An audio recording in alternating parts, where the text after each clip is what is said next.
But before we get to that, here's some fun news. So last fall, this is in Slate.com.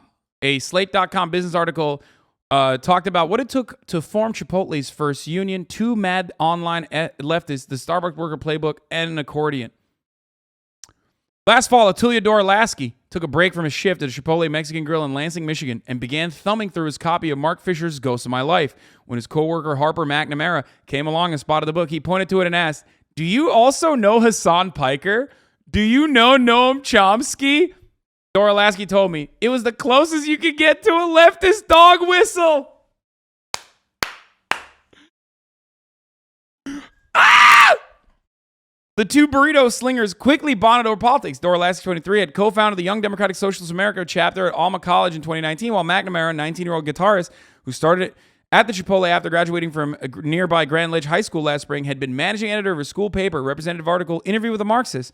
By October, thanks to a mutual frustration with their workplace, McNamara and Dorolaski were talking casually about forming a union. They soon began connecting with union organizers and fellow Chipotle workers from across the country.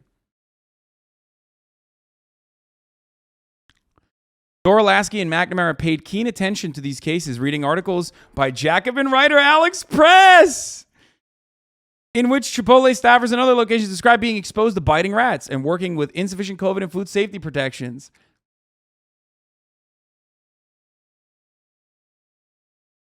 Dude, this makes me so happy. Like, this kind of shit makes it all worth it, okay? This makes it all worth it. When you guys go out there and actually do the fucking work, when you guys go out there and actually fucking organize your workplace, that's it. And for the record, there's so much more than that. Like, there's a lot of Starbuckses. There are so many Starbuckses where it's like the same attitude is manifesting. There are plenty of workplaces that are doing this right now.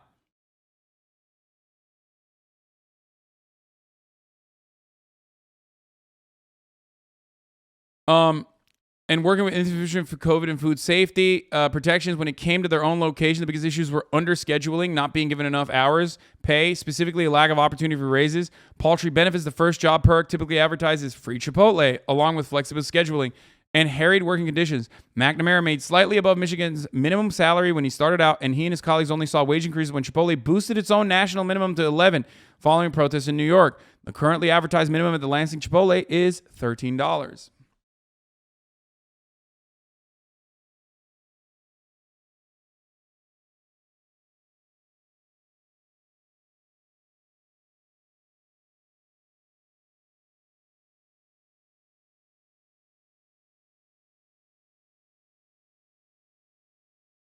Weird change in the world is on. I mean, a little bit. I think one thing you provide is a way to connect with other young leftists for sure. Yeah. So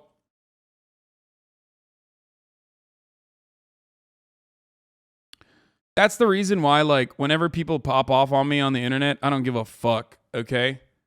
Fuck them. They can suck me, okay? If you're an online anarchist, and you're like, the best practice is actually posting, snarky memes about how fucking bad you are or whatever. Nah, bro, these are the hands we're being left in. Deep it. Look at them hands, dude. This is the new king, by the way.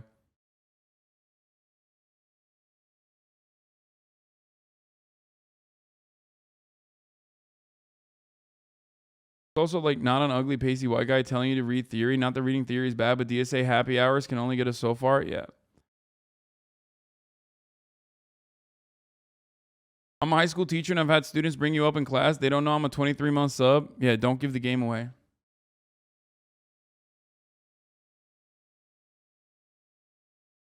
Sausage fingers. No, these aren't Photoshop, dude. That's what homie's fingers look like. He's just eating boiled peas and jellied eels, right? Boiled peas and jellied eels. And that's what happens.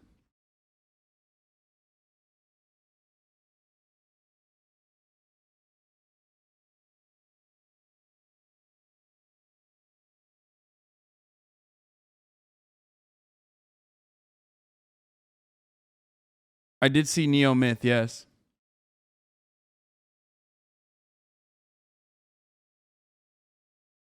Wait, no, Haas is not a supplement for orgs? Wait, what?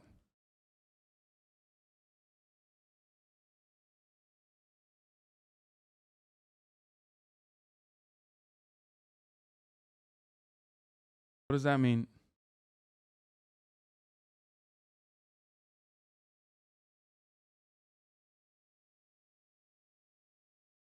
That looks like an allergic reaction. You helped my apolitical homie discover he was really socialist. Your great intro into the ideas. Falling pebbles can make landslides. I hope.